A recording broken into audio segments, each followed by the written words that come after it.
wakil-wakil rakyat yang dipilih oleh rakyat. Seharusnya mereka bekerja sesuai dengan amanat yang diamanatkan kepada mereka. Apabila wakil-wakil rakyat tidak menjalankan fungsi mereka dalam membuat undang-undang yang adil, yang betul-betul berpihak kepada rakyat. Dengan undang-undang yang mereka buat, bisa membantu pemerintah untuk menjalankan tugasnya dengan baik hingga membangun keharmonian antara rakyat dan pemerintah. Perhatikan, artis-artis yang duduk di DPR. Apa kira-kira kontribusi mereka untuk rakyat? Sejauh mana mereka berinteraksi dengan rakyat? Rakyat ketika memilih, hanya memilih berdasarkan mereka orang-orang yang terkenal, yang mereka sukai di arena pentas. Bukan orang-orang lain untuk memimpin atau memegang amanat sebagai wakil rakyat. Jadi apa yang mereka terima itu hasil dari pilihan mereka. Nah, kalau seandainya wakil-wakil rakyat tidak menjalankan tugas mereka dengan baik, rakyat di mana-mana tempat menuntut agar membubarkan DPR. Maksud membubarkan DPR bukan DPR-nya dihilangkan, tapi wakil-wakil rakyat yang tidak sama sekali menjalankan peran mereka, fungsi mereka sebagai wakil rakyat. Bapak Presiden Prabowo bisa memberlakukan undang-undang darurat, membekukan DPR. Karena anggota DPR ini yang menimbulkan keresahan bagi rakyat. Dengan pernyataan mereka, dengan sikap mereka, kebijakan mereka, berlakukan undang-undang darurat. Kemudian bekukan DPR. Setelah itu buka dialog bersama para tokoh, bersama wakil-wakil rakyat, kemudian dengarkan keluh kesah mereka. Lakukan perbaikan, mengikuti akal sehat dan kepentingan bangsa yang lebih besar dengan kita takut kepada Allah Subhanahu wa Ta'ala. Inna hadhihi ummatukum ummatan wahidatan wa ana rabbukum fa'budun. وَمَا أَرْسَلْنَاكَ إِلَّا رَحْمَةً لِلْعَالَمِينَ.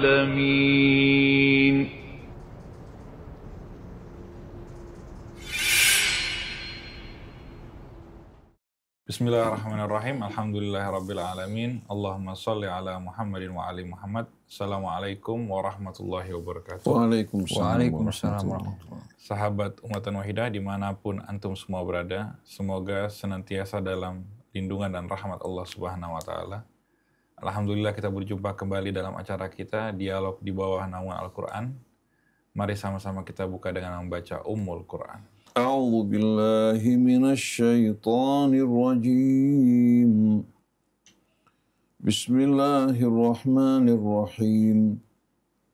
Alhamdulillahi rabbil alamin. Ar-Rahmanir Rahim. Maliki yaumiddin. Iyyaka na'budu wa iyyaka nasta'in. اهدنا الصراط المستقيم صراط الذين أنعمت عليهم غير المغضوب عليهم ولا الضالين.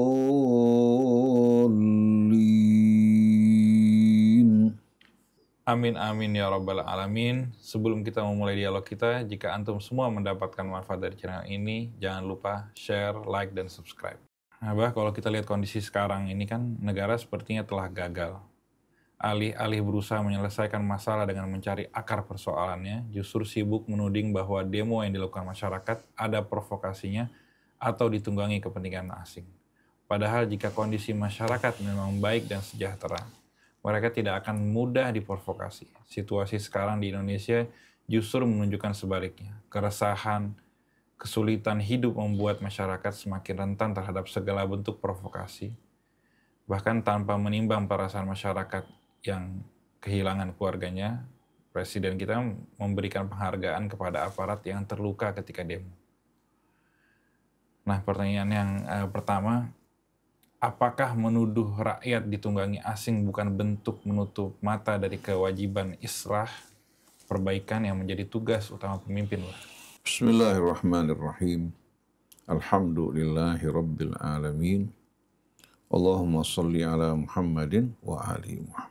Assalamualaikum ya Rasulullah. Assalamualaikum wa ala ibadillah salihin. Wassalamualaikum warahmatullahi wabarakatuh. Allahumma atina min indika rahmah wa allimna min ladunka ilman nafi'a wa anfa'na bima 'allamtana. Rabbana zidna ilman wa alhiqna bis salihin. Allahumma inna na'udzubika an nadilla aw nudhal aw nazilla aw nuzal aw nadhlima aw najhala aw yujhala alaina. Wa ba'du.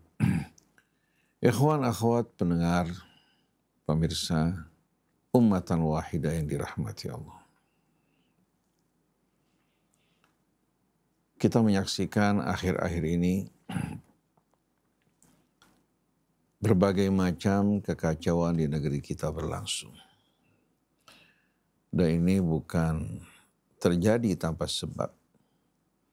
Tapi di balik semua ini ada sebab-sebab yang menjerumuskan bangsa ke dalam situasi yang cukup rumit ini. Akhirnya kita tidak dapat berjuang bersama-sama untuk melakukan perbaikan dalam sistem pemerintahan kita. Demikian pula memperbaiki keadaan rakyat yang sedang mengalami kesulitan hidup, berhadapan dengan sulitnya lapangan pekerjaan, kenaikan harga barang yang membumbung tinggi. Dengan sendirinya ini akan menimbulkan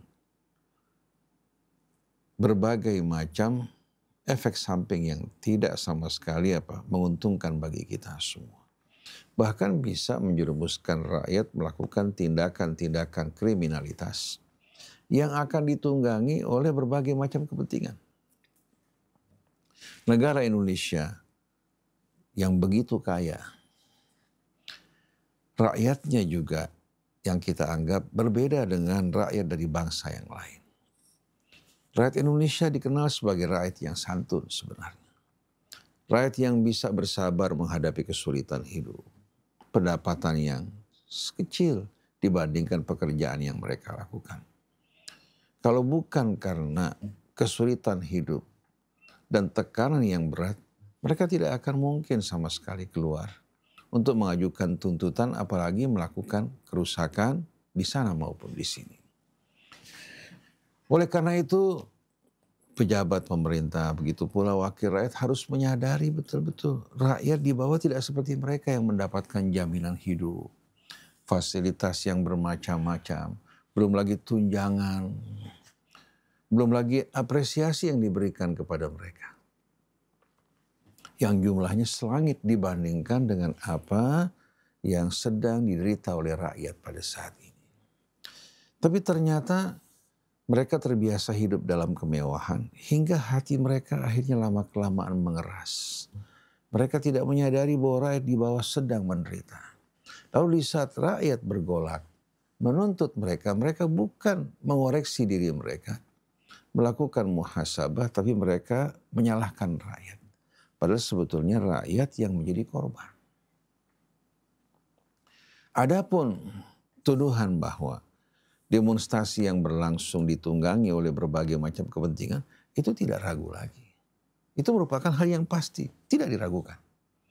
Karena Indonesia yang begini menggiurkan, dengan sendirinya apa? Akan mengundang dan menarik berbagai macam kepentingan untuk bisa menguasai negeri ini atau paling tidak memiliki peran yang cukup kuat untuk dapat menjalankan kepentingan mereka. Seperti kepentingan asing. Mereka punya kepentingan yang amat besar di negeri ini. Baik itu Barat ataupun Cina dan negara-negara yang lain. Mereka melihat Indonesia kaya dengan sumber kekayaan alam dan bisa menjadi pasar bagi produk-produk mereka. Seperti Jepang, yang sekian lama menjadikan negeri kita sebagai pasar mereka. Dengan jumlah penduduk yang begitu besar, dan rakyat kita ini walaupun miskin-miskin, pas-pasan, mereka termasuk orang-orang yang berani untuk berbelanja. Walaupun kantong mereka kosong, ternyata semangat berbelanja mereka itu luar biasa walaupun harus menghutang ke sana maupun kemari. Ini merupakan pasar yang amat menguntungkan. Di samping Barat, di samping Cina, ya, negara yang sedang maju melesat dengan begitu cepat. Juga kepentingan oligarki di negeri kita. Mereka akan berupaya mendukung kekuatan yang bisa melindungi kepentingan mereka. Yang bisa membuat mereka menjalankan bisnis mereka dengan mulus. Begitu juga pejabat pemerintah. Sebagian pejabat pemerintah berkolaborasi dengan oligarki. Berkolaborasi juga dengan pihak luar. Untuk apa?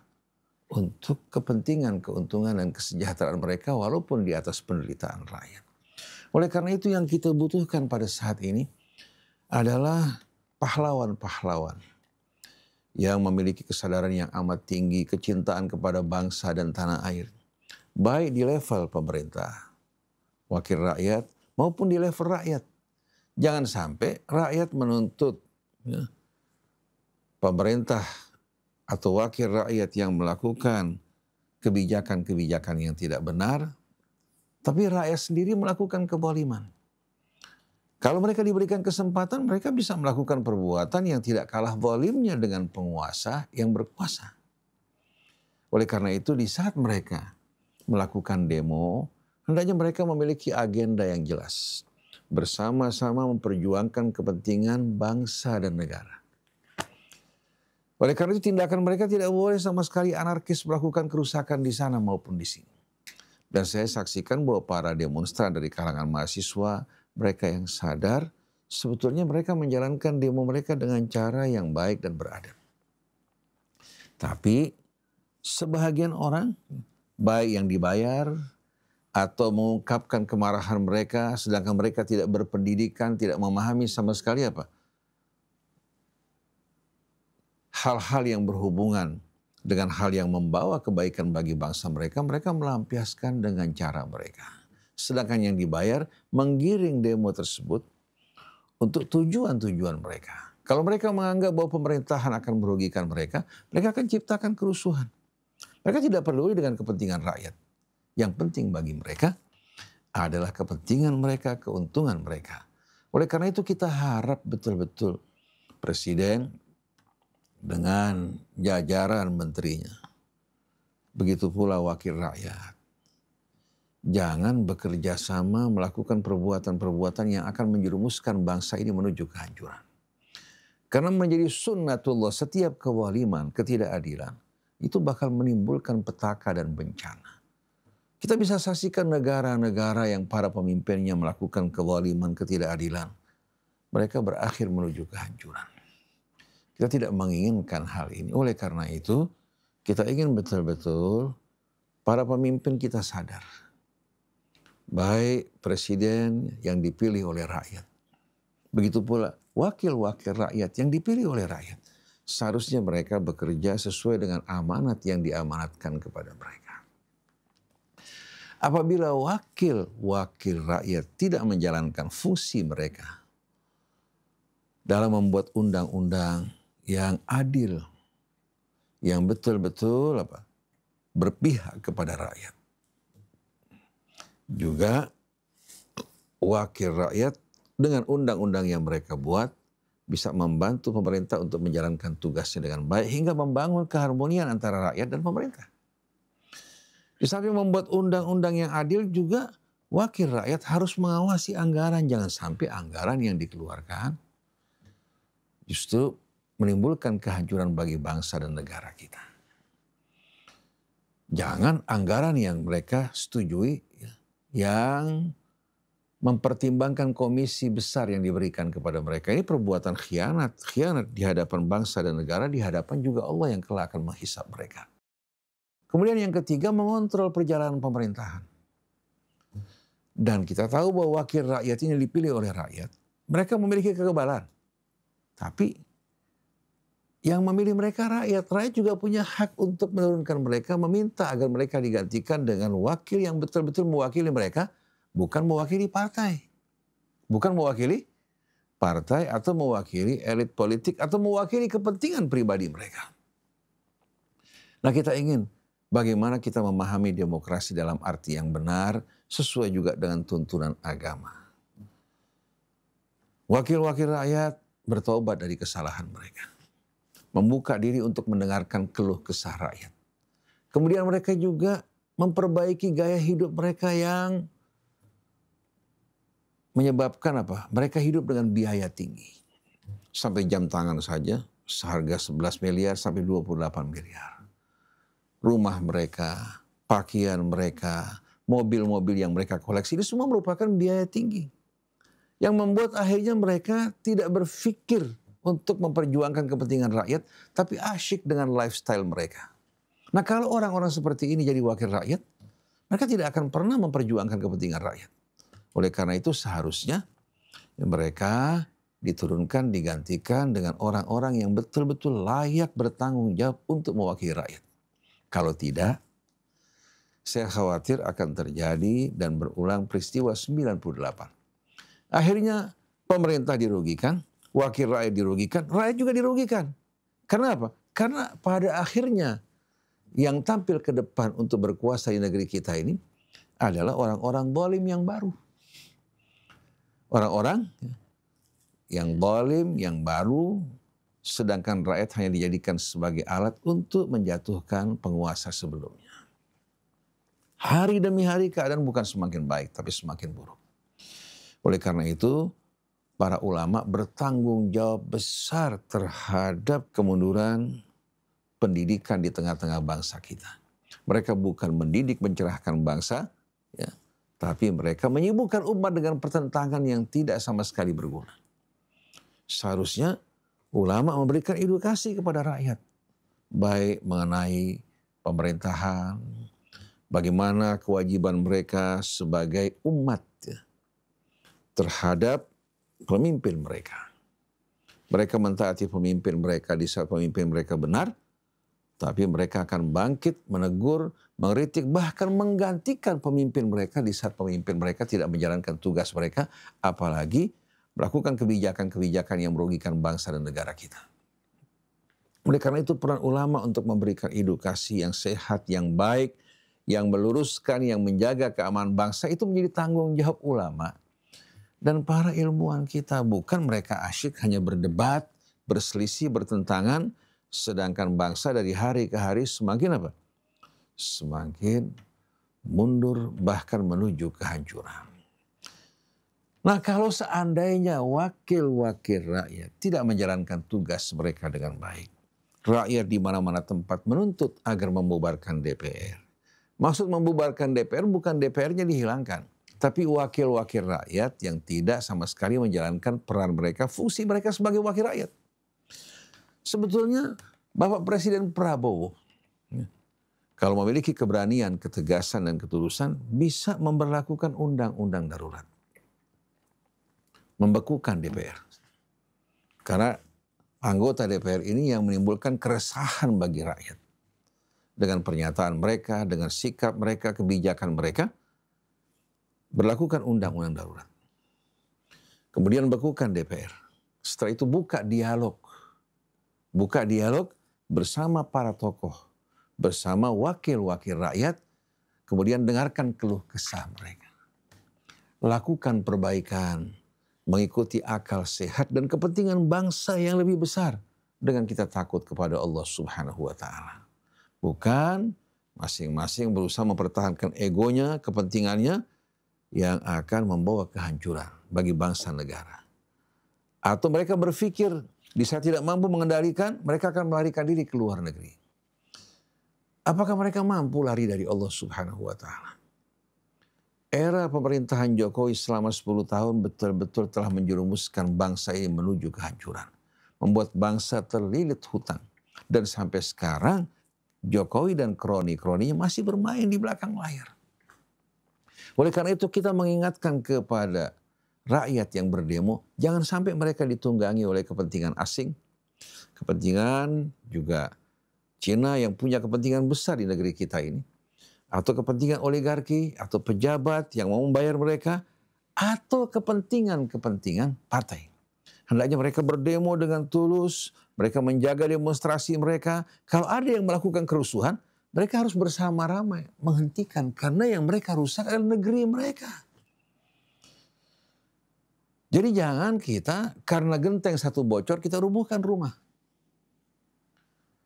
ganti genteng yang bocor. Tapi yang terjadi sekarang, karena rumah kita beberapa gentengnya bocor, tahu-tahu kita merubuhkan rumahnya. Ini namanya cara yang tidak dewasa. Oleh karena itu, kita ingin betul-betul bahwa rakyat kita ini menjadi rakyat yang berpendidikan, yang maju, seperti yang kita jumpai di negara-negara lain. Dulu Malaysia tertinggal dibandingkan kita. Tapi sekarang Malaysia lebih maju. Dan kita saksikan rakyat Malaysia, ya, ternyata apa? Dibandingkan rakyat kita ini, mereka jauh lebih apa? Jauh lebih dewasa. Saya berbicara dengan supir taksi. Dia menanggapi situasi politik di Malaysia. Ternyata bicaranya, tanggapannya betul-betul cukup baik. Menunjukkan kecerdasan mereka. Karena apa? Karena mereka mendapatkan edukasi yang baik. Sedangkan kita menjumpai kemarahan yang dilampiaskan, tapi tidak sama sekali mengarah ke arah perbaikan. Hanya saling merusak di antara mereka satu dengan lainnya. Malaysia yang dulu datang ke Indonesia mencari guru di sana maupun di sini. Sampai guru SD mereka cari. Sekarang kita tertinggal di belakang. Kenapa? Ketidakdewasaan para pemimpin kita. Begitu juga para ulama kita. Coba perhatikan. Apa yang berlangsung di tengah-tengah pendidikan agama kita. Buka media sosial kita. Buka ceramah-ceramah di YouTube. Apakah ceramah tersebut mencerdaskan, menyatukan bangsa kita untuk bekerja, berjuang demi kemajuan bangsa dan tanah air? Tidak. Kebanyakannya justru menimbulkan fitnah, perpecahan, pertentangan. Padahal seharusnya kita sudah harus betul-betul dengan kita kembali kepada Allah, menyembahnya, mengikuti petunjuk Rasulnya sebagai rahmat semesta bagi seluruh alam. Seharusnya kita mencontoh beliau. Bagaimana kita melakukan perbaikan. Baik dalam bidang sosial, dalam bidang ekonomi, dalam bidang politik. Dari masa ke masa kita harus maju. Jangan kita di arena politik melakukan perbuatan yang memalukan. Artinya pada saat ini wakil rakyat yang naik ke atas. Contoh artis-artis. Seperti katakan Kuya-Kuya. Dia digemari sebagai artis. Tapi untuk dipilih sebagai wakil rakyat ini mengherankan luar biasa. Juga Eko Patrio sebagai komedian. Diangkat sebagai wakil rakyat. Saya heran. Ya. Saya heran betul-betul ya. Mereka katanya ingin negara mereka melakukan perbaikan. Tapi yang diangkat wakil-wakil rakyat yang tidak memahami tugas mereka. Termasuk juga kita saksikan saudara kita Sya'roni. Dia sebagai seorang pengusaha. Tapi tidak layak untuk menjadi wakil rakyat. Kalau dia wakil rakyat, kupingnya lebih terbuka untuk mendengarkan rakyat daripada lidahnya. Dia dengarkan, dia perhatikan, kemudian disampaikan aspirasi rakyat. Tapi yang terjadi justru amat menyedihkan. Coba perhatikan artis-artis yang duduk di DPR. Apa kira-kira kontribusi mereka untuk rakyat? Sejauh mana mereka berinteraksi dengan rakyat? Rakyat ketika memilih, hanya memilih berdasarkan mereka orang-orang yang terkenal, yang mereka sukai di arena pentas. Bukan orang-orang lain untuk memimpin atau memegang amanat sebagai wakil rakyat. Jadi apa yang mereka terima itu hasil dari pilihan mereka. Merupakan hasil dari pilihan mereka. Jadi pada saat kita menyaksikan situasi saat ini, terjadi demo di mana-mana tempat. Ya. Kemudian pengerusakan, pembakaran. Kemudian kita perhatikan juga ada aparat ya, yang melakukan tindakan yang memancing kemarahan massa. Oleh karena itu kita perlu memahami di setiap ya, ada demo, ada rakyat yang turun ke jalan, pasti akan disusupi, dimasuki oleh orang-orang yang bekerja untuk kepentingan tertentu. Nah kita harapkan mudah-mudahan rakyat kita menjadi dewasa, berakal, sempurna. Demikian pula para pemimpin di atas. Karena keadaan ini betul-betul amat kritis ya. Situasi ekonomi, ya. Kemudian juga kondisi keuangan negara, hutang luar negeri. Ini bisa menjadi alat tekan bagi pihak-pihak asing. Kemudian oligarki juga bisa bermain. Karena kita tahu bahwa kebutuhan pokok kita di tangan mereka semuanya. Mereka bisa melakukan kebijakan-kebijakan, tindakan-tindakan yang membuat situasi semakin panas, semakin sulit, yang membuat harga barang membumbung tinggi. Kalau mereka membuat pasar kosong dari bahan-bahan pokok, dari gula, dari beras, dan lain sebagainya, rakyat bakal kehilangan akal sehat mereka. Oleh karena itu ajak oligarki kita, kalau betul-betul mereka merupakan orang-orang yang mencintai bangsa negara, untuk bekerja dengan sungguh-sungguh dan ancam mereka untuk tidak mempermainkan kepentingan rakyat. Karena kalau mereka melakukan tindakan seperti ini, berarti mereka melakukan pengkhianatan yang terbesar. Jadi kalau kita serius melakukan perbaikan, insya Allah negeri kita akan mengalami perbaikan yang melakukan layak untuk menjadi pahlawan-pahlawan. Tapi saya menolak dan tidak mendukung orang-orang yang melakukan anarkis baik dari rakyat maupun dari aparat kepolisian atau aparat TNI-nya. Nah, saya perhatikan aparat TNI dalam tindakannya akhir-akhir ini cukup baiklah. Kita harapkan mudah-mudahan berpihak kepada rakyat. Begitu juga aparat kepolisian kita harapkan juga sadar. Kalau rakyat marah, mereka tak akan mampu berhadapan dengan kemarahan rakyat. Mereka juga sebetulnya di waktu melepas pakaian polisi mereka, sebetulnya mereka merupakan rakyat biasa. Mereka punya istri, punya anak, ya, berinteraksi dengan masyarakat. Mereka menjadi polisi pada saat mereka bekerja. Selesai mereka bekerja, mereka merupakan rakyat biasa. Ingat, kalau mereka bersama Allah, bersama kebenaran, keadilan, bersama rakyat, mereka akan dicintai oleh rakyat. Dan mereka akan hidup di tengah-tengah masyarakat sebagai orang-orang yang dihargai dan dihormati. Nah, polisi-polisi yang melakukan pelanggaran, yang memanfaatkan untuk kepentingan mereka, sama dengan wakil-wakil rakyat yang berkhianat, begitu juga sama dengan oligarki yang berkhianat. Mereka harus ditindak, dihukum dengan seberat-beratnya.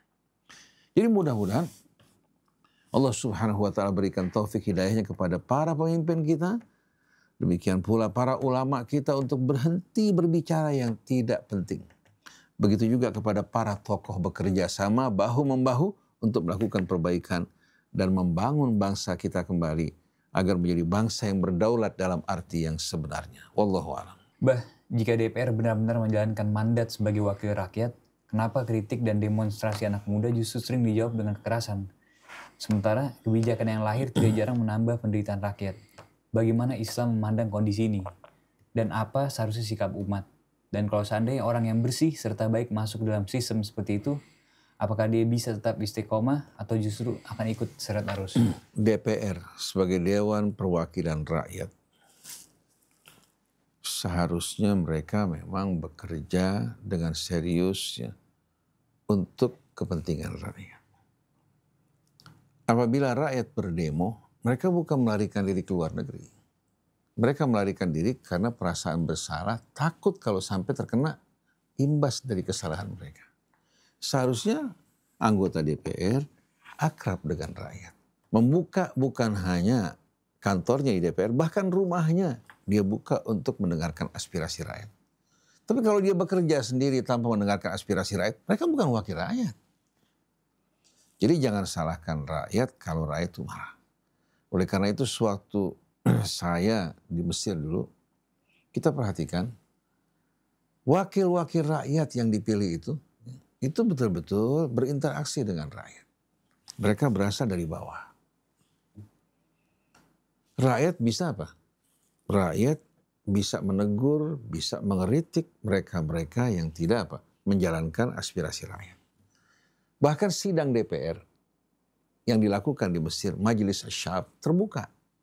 Jadi pada saat sidang tersebut, mereka bisa mengawasi para wakil rakyat yang sedang bersidang.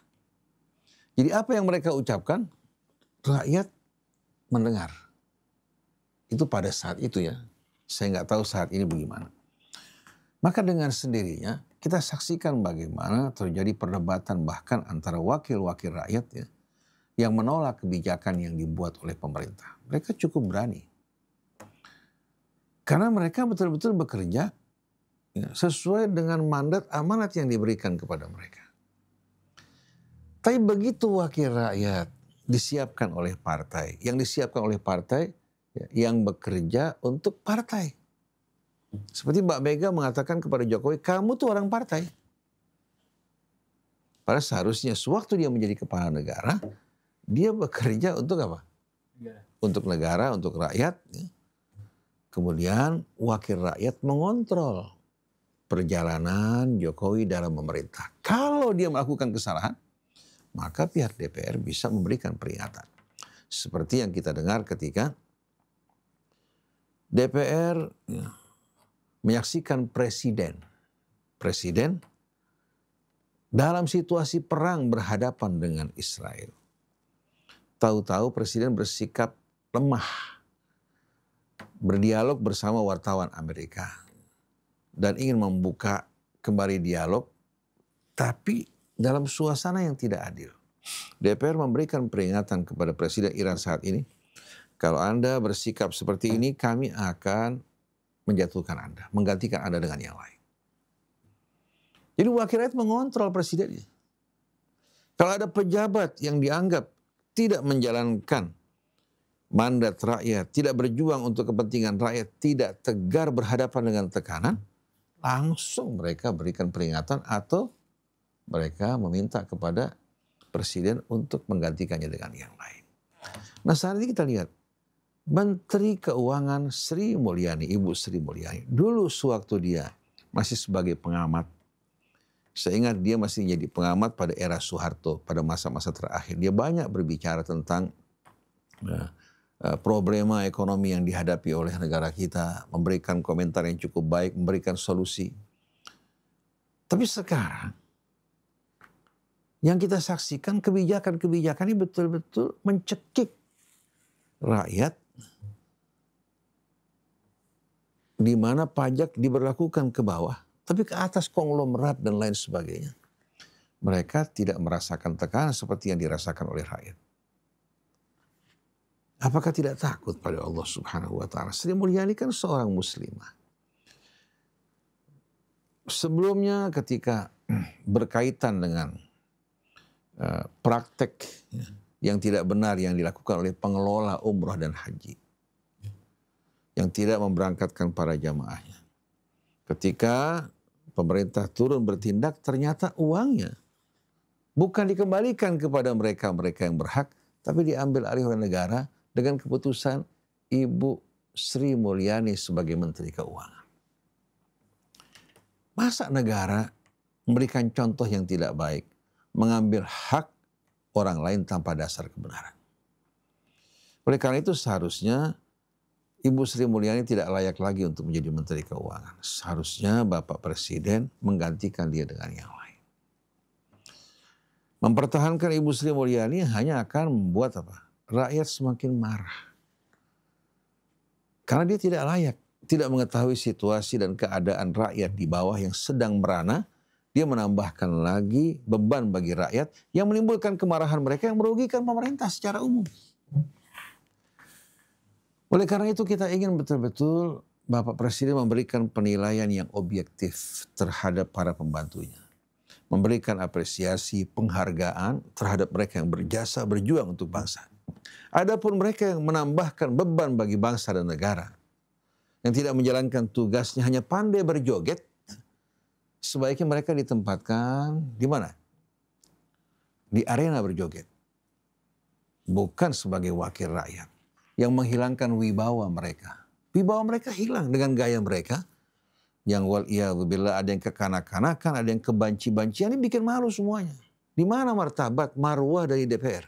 Seharusnya DPR menunjukkan sikap yang betul-betul penuh kebapaan. Begitu juga keibuan bagi rakyat, melindungi kepentingan mereka, berjuang untuk kepentingan mereka.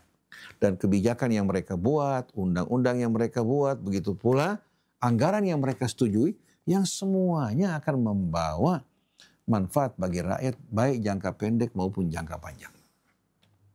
Adapun pertanyaan yang mengatakan apakah mungkin orang yang baik, yang lurus di saat masuk dalam lingkungan mereka bisa istiqamah dan melakukan perbaikan?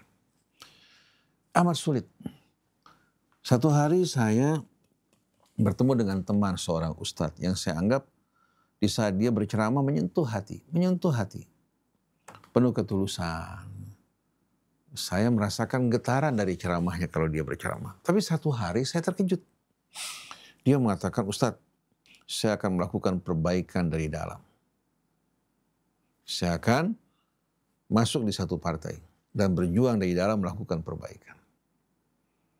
Saya katakan, saya khawatir kamu nanti akan mirip dengan apa? Dengan bulu yang tertiup oleh angin.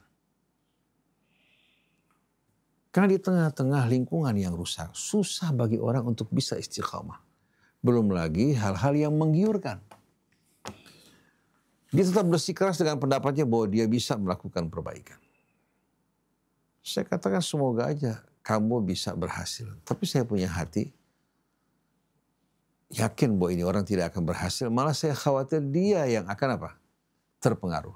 Betul. Begitu naik beberapa saat, dipilih menjadi wakil rakyat, tahu-tahu dari orang yang tidak punya apa-apa, melejit kekayaannya langsung melimpah. Beli aset di sana, beli aset di sini, bahkan beli aset di luar negeri. Orang-orang di sekelilingnya terheran-heran. Bahkan rumah jatah anggota DPR tidak dipergunakan karena rumah tersebut kecil di matanya. Dia lebih suka memilih rumah yang dibeli dengan harga mewah sambil membawa uang cash. Belum sampai setahun dia jadi anggota DPR. Tapi langsung melejit. Nah, sebahagian orang Islam ini kalau melihat orang kaya, apalagi membagi-bagikan uang, di mata mereka benar. Itu penilaian rakyat. Bahkan mereka doakan. Bahkan ulama-ulama juga lebih suka mendoakan pejabat-pejabat seperti ini yang bisa memberikan keuntungan buat mereka daripada mendoakan orang-orang yang baik. Jadi bagaimana kolaborasi antara pejabat yang tidak benar dengan ulama-ulama juga yang berkhianat dan rakyat yang bodoh mengukur orang itu benar salah dengan kekayaannya, dengan jabatan dan pengaruhnya. Mereka senang kalau diundang ke rumah pejabat untuk membaca doa bersama. Sedangkan pejabatnya jauh dari Allah, tapi dia panggil orang berkumpul di rumahnya untuk mendoakan dia. Apakah ini mental orang yang merdeka? Apa mental budak? Ini mental bukan mental orang yang merdeka. Orang yang merdeka matanya tidak akan silau melihat kekayaan seseorang. Kalau dia salah-salah dan tidak akan sama sekali apa? Matanya rabun menyaksikan kebaikan, demikian pula kehormatan seseorang. Matanya tajam menyaksikan kebaikan dan kontribusi yang baik. Dia menghargainya. Tapi yang dihargai saat ini uang, pengaruh. Begitu juga ustadz yang digemari, ustadz yang banyak masanya. Mereka asyik mendengarkan celotehan-celotehan, ceramah-ceramah humor yang tidak sama sekali mendidik. Tapi kalau orang menyampaikan dakwah dengan serius, mereka segan untuk mendengarnya. Dianggap ini membuat orang mengantuk. Karena apa? Mereka tidak suka berjuang melakukan perbaikan. Kita tertinggal dengan bangsa-bangsa yang maju, bahkan tertinggal dibandingkan dengan Vietnam. Tertinggal dibandingkan dengan negara seperti Malaysia. Padahal orang pintar banyak di negeri kita, kekayaan alami juga luar biasa, sampai Malaysia pun berinvestasi di perkebunan Indonesia. Tapi mental kita ini yang harus diperbaiki. Ini tugas para ulama. Bukan menambahkan kebodohan mereka, tapi membebaskan mereka menjadi manusia merdeka. Dengan kelahiran Nabi kita Muhammad SAW, beliau memproklamirkan kemerdekaan umat manusia yang seutuhnya dalam arti yang sebenarnya. Oleh karena itu, setiap orang berhak mencicipi hak kemuliaan martabatnya. Ini menjadi tugas ulama untuk memperjuangkannya. Jadi kita harapkan mudah-mudahan rahmat Allah, hidayahnya Allah curahkan bagi kita semua.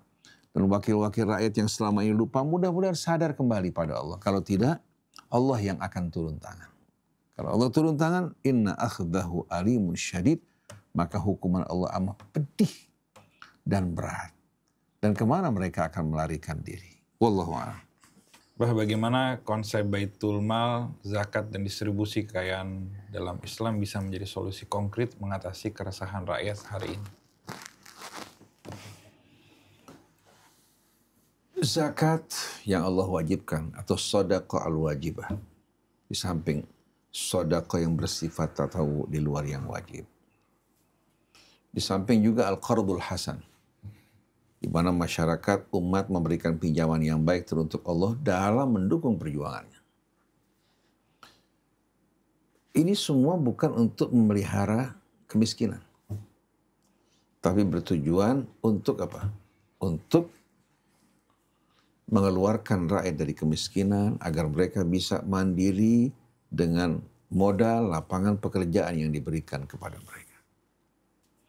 Tapi kalau saat ini zakat di Indonesia belum efektif. Kita tahu bahwasanya zakat disalurkan untuk 8 golongan dalam Al-Quran. Innamas sadaqatu lil fuqara wal masakin wal amilina 'alaiha wal mu'allafati qulubuhum wa fir riqab wal gharimin wa fi sabilillahi wa ibnis sabil. Fariidatan minallah.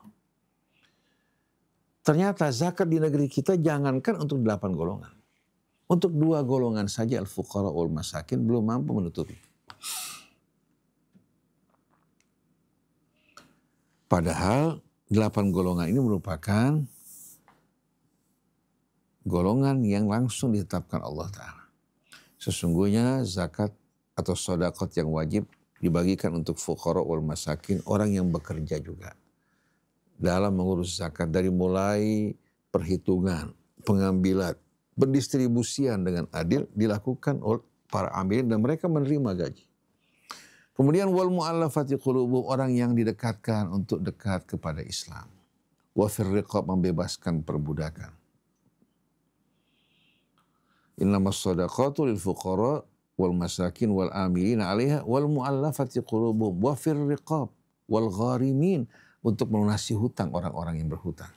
Wa fi sabilillah, begitu juga untuk mendukung perjuangan di jalan Allah. Wa ibnis sabil, dan membantu ibnu sabil yang kehabisan bekal di perantauan. Baik mereka pelajar atau orang yang kehabisan bekal di jalan. Ada dana yang disediakan buat mereka.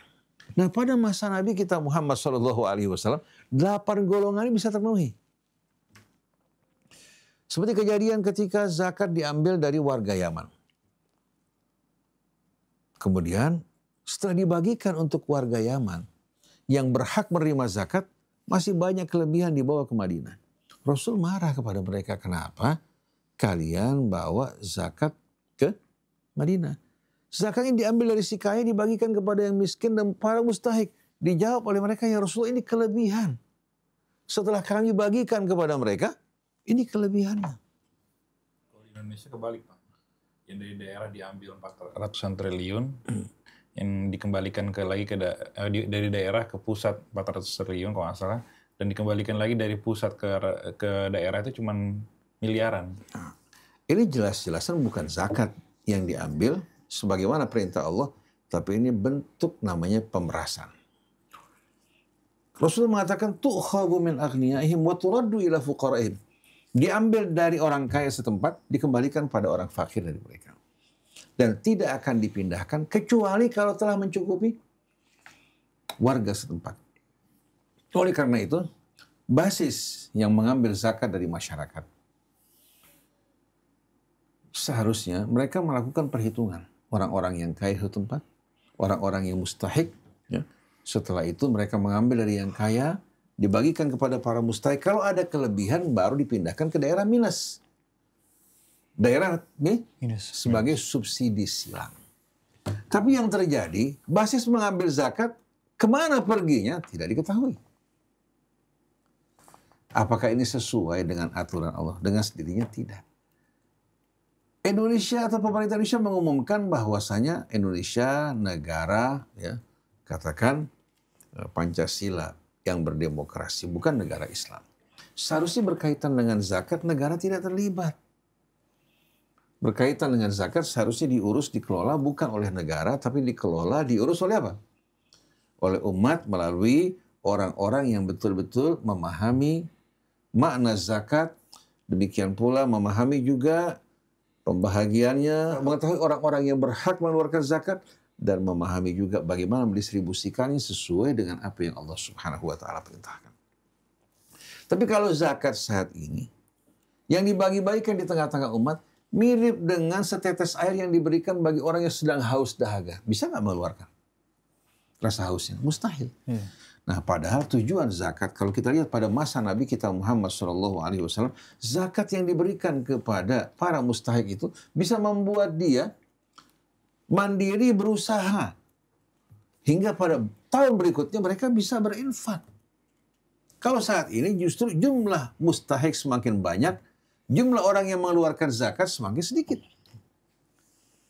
Padahal ini merupakan dana yang Allah Subhanahu wa taala tentukan sebagai solusi untuk memerangi kemiskinan. Oleh karena itu Yusuf Al-Qaradawi dalam tulisannya menulis sebuah buku namanya Mushkilatul Faqri wa Kaifa 'Alajahal Islam. Problema kemiskinan, bagaimana Islam menanggulanginya. Kalau kita kembali kepada zakat yang diambil dari umat, itu sebagaimana riwayat dari Amirul Mukminin Ali bin Abi Thalib alaihi salatu wassalam. Dan riwayat ini cukup populer di tengah-tengah mereka-mereka yang memahami perekonomian Islam. Bahkan dalam fikih sunnah Sayyid Sabiq disebutkan.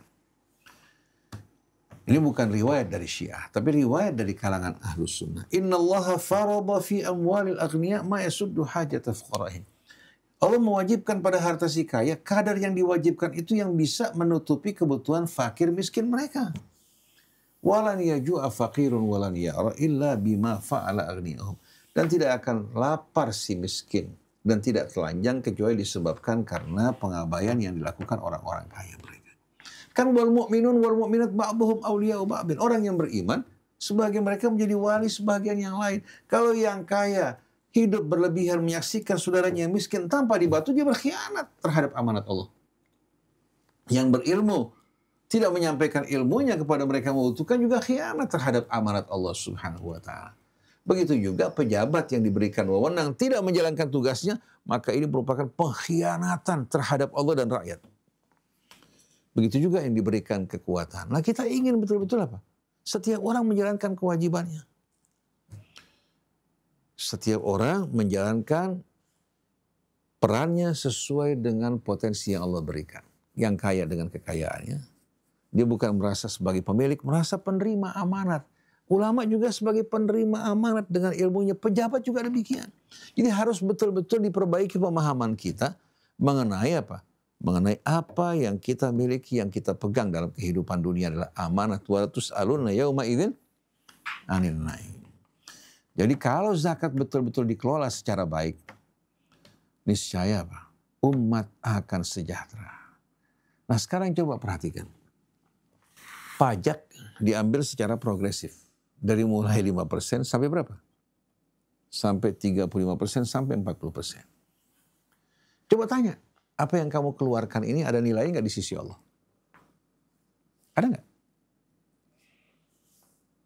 Coba tanya pada para ulama. Ini ada nilainya nggak? Ulama akan mengatakan ini bukan pungutan yang diambil atas perintah dan izin Allah. Karena sahabat maupun Rasul tidak mengambil pajak dari umat. Tapi yang diambil adalah zakat. Nah, kalau seandainya zakat diambil secara progresif, baik yang 5 sampai 40%, kemudian diingatkan bahwa ini zakat harta mereka yang akan disalurkan sesuai dengan perintah Allah, kira-kira mereka akan lebih senang nggak? Kalau orang di luar Islam, ya, yang tidak sependapat dengan kita nggak apa-apa. Tapi ini merupakan amal kebaikan mereka sebagai warga terhadap saudara. Jadi kalau seandainya zakat yang diambil secara progresif untuk umat, mereka tidak perlu keluar zakat lagi. Di samping pajak yang mereka keluarkan. Tapi cukup dengan apa?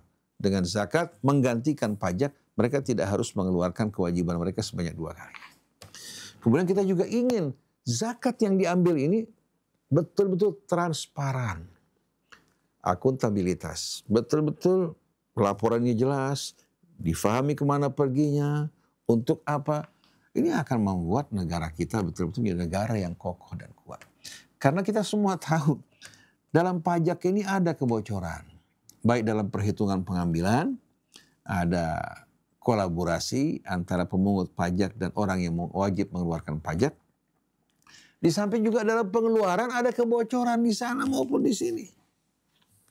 Kalau dikelola secara baik, saya yakin dengan pajak saja akan bisa menghasilkan lebih daripada anggaran belanja negara.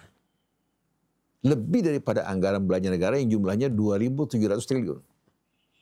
Sekarang sudah mencapai dari pajak 2.500 triliun. Bayangkan, lalu kemana perginya kekayaan alam negeri kita? Oleh karena itu wajib di sekolah-sekolah, di mana-mana tempat, bahkan di pesantren, rakyat diberikan edukasi mengenai wawasan politik. Kewajiban DPR, kewajiban pemerintah, kewajiban rakyat. Ini menjadi pengetahuan umum yang wajib difahami Dan diperkenalkan bagaimana Islam memberikan solusi. Bukan hanya bicara soal kunut, soal tarawih, berbicara mengenai Yasin di malam Jumat, diperdebatkan masalah ini yang tidak ada manfaatnya untuk kita. Mau baca silakan, yang tidak mau baca silakan, jangan ribut. Kalian percis seperti anak-anak kecil yang sedang membanggakan mainan masing-masing, mengatakan kami golongan yang selamat. Keselamatan bukan karena kamu, Allah yang bakal menentukan, bukan kita. Maka beramallah, mari berlomba-lomba untuk meraih ampunan Allah dan keridhaannya serta syurga yang Allah janjikan dengan menjadi manusia yang berguna, bermanfaat. Subhanakallahumma wa bihamdik, asyhadu an la ilaha illa anta astaghfiruka wa atubu ilaik, wal afu minkum, wassalamualaikum warahmatullahi wabarakatuh. Alhamdulillah kita sudah sampai di penghujung dialog hari ini. Jazakumullah khairan katsiran kepada Bapak atas penjelasannya yang membuka wawasan. Semoga apa yang disampaikan hari ini menjadi wasilah kebaikan bagi kita semua. Bagi sahabat Ummatan Wahidah yang ingin berkontribusi dalam pengembangan dakwah digital Ummatan Wahidah, bisa langsung transfer ke rekening di bawah ini. Jangan lupa untuk terus mengikuti channel Ummatan Wahidah dan sebarkan kebaikan ini kepada sahabat-sahabat yang lain. Assalamualaikum warahmatullahi wabarakatuh. Waalaikumsalam warahmatullahi wabarakatuh.